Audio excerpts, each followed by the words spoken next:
Aryan Nejad, and this is my presentation.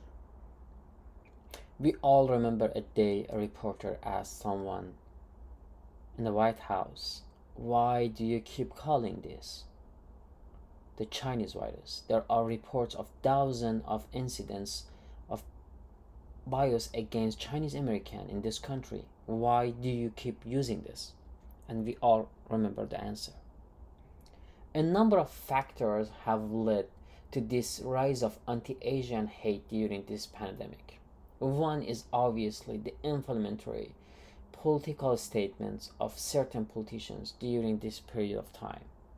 In 2020 alone, it was reported that nearly 2,800 hate incidents were committed against Asian Americans. Regarding being a direct target of racial discrimination, this has tremendous insidious effect as well as toxic effect on the individual and communities that are targeted. Hatred is toxic to the well-being. Being targeted by discrimination and power imbalance directly impact perceived safety and belongings, which impact mental health.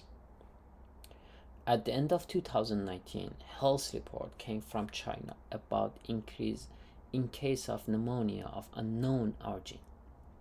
New norms of social distancing were established, which was type of isolated lifestyle.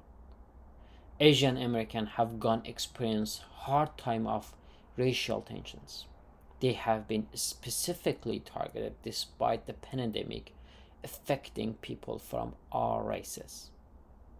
The issue of racism and violence has affected most Asian mental health and general life.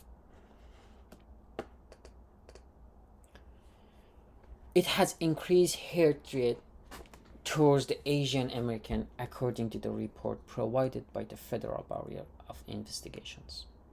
Advocacy of group of AAPI have also reported an increase in hate crimes in anti-Asian hate incidents.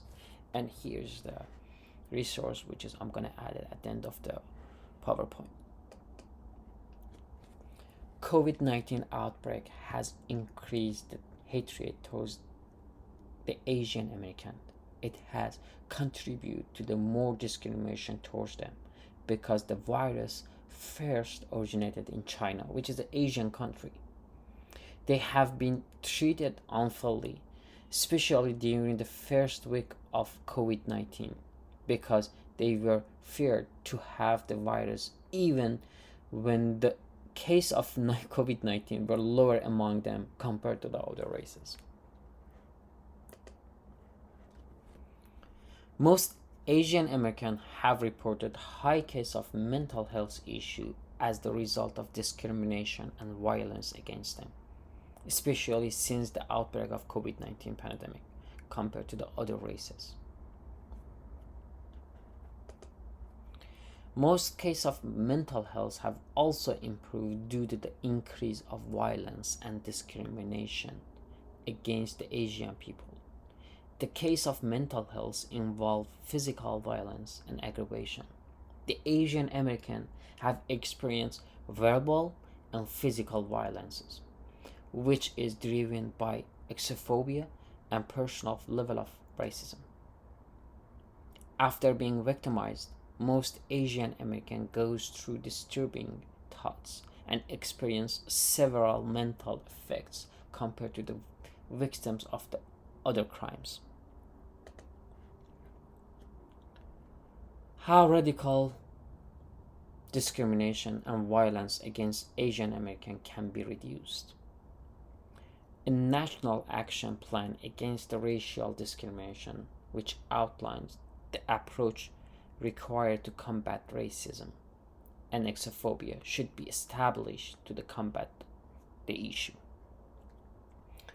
Law enforcement system should be established for tracking, reporting, and responding to the hate crimes. The law will be required to address the substantial trust problem experienced by the Asian American and the police.